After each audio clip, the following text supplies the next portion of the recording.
วัสดีค่ะชื่อเด็กหญิงกาญจนาจันกงมาจากโรงเรียนมารีวิทยาเซนต์แมรี่ค่ะได้รองอันดับที่5ค่ะจากโครงการ CCSE ค่ะรู้สึกนะคะว่าการเรียนที่นิวซีแลนด์ค่ะค่อนข้างที่จะต่างจากไทยแล้วก็ค่อนข้างที่จะได้เรียนในตัวที่ตัวเองชอบแล้วก็ถนัดมากกว่าการเรียนเยอะๆภายใน1 วัน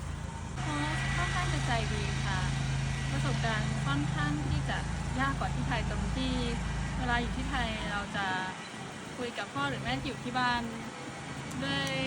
การตกลงกันหรือว่าอะไรแต่ว่าเมื่อคุยกับโค้ชนะคะเราจะต้องรู้กฎของเขาแล้วก็ต้องปฏิบัติตามกฎของเขาให้ถูกต้องก็นิวซีแลนด์นะคะรู้สึกว่าธรรมชาติสวยค่ะแล้วก็